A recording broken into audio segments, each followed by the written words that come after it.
Hello friends, இன்னைக்கு நம்ம இசை கிச்சன்ல தக்காளி வெங்காயம் வதக்கல் எப்படி செய்யலாம்னு வாங்க பார்க்கலாம். செய்ய தேவையான பொருட்கள் எடுத்திருக்கிறேன். ஒரு 4 மீடியம் சைஸ் தக்காளி கட் பண்ணி வச்சிருக்கிறேன். ஒரு நல்ல பெரிய வெங்காயம் ஒரு வெங்காயம் கட் பண்ணி வச்சிருக்கிறேன். பச்சை மிளகாய் வந்து 3 கட் பண்ணி வச்சிருக்கிறேன். ஒரு கொத்து கருவேப்பிலை. உங்களுக்கு காரத்துக்கு எவ்வளவு தேவையோ அவ்வளவு பச்சை மிளகாய் எடுத்துக்கோங்க. ஒரு ஸ்பூன் கடுகு எடுத்துருக்கேன். தாளிக்க தேவையான எண்ணெய், தேவையான அளவு உப்பு. இப்ப எப்படி செய்யலாம் வாங்க பார்க்கலாம். இப்ப 2 ஸ்பூன் எண்ணெய் ஊத்திக்கிறேன். எண்ணெய் காயிட்டு கடுகு போட்டு 1 ஸ்பூன் கடுகு போட்டுக்கலாம். கடுகு பொரியட்டும். கடுகு பொரிஞ்சிருச்சு. பச்சை மிளகாயும் கருவேப்பிலையும் போட்டுக்கலாம். இப்போ கட் பண்ணி வச்சிருக்க வெங்காயத்தை போட்டுக்கலாம்.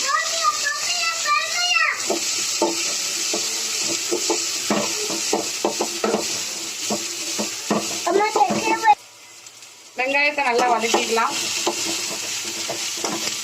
ரொம்ப வதங்கணும் அவசியம் இல்லை, கொஞ்சமா கலர் மாறினா போதும். ஓரளவுக்கு நல்லா வதங்கிடுச்சு. கட் பண்ணி வச்சிருக்க 4 தக்காளி போட்டுக்கலாம். நல்ல பழுத்து தக்காளியை எடுத்துக்கோங்க. நல்லா வதக்கிடலாம். தேவையான அளவு உப்பு போட்டுக்கலாம். நல்லா கிண்டி விட்டுக்கலாம்.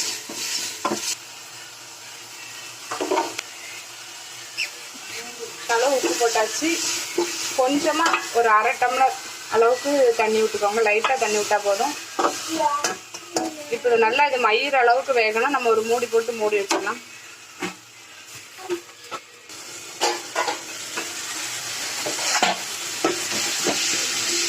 நல்லா வதங்கி ரெடி ஆயிடுச்சு. இந்த அளவுக்கு இருந்தா போதும். இடையில திறந்து கிண்டி விட்டுக்கோங்க. இப்போ அடுப்பு ஆஃப் பண்ணிடலாம்.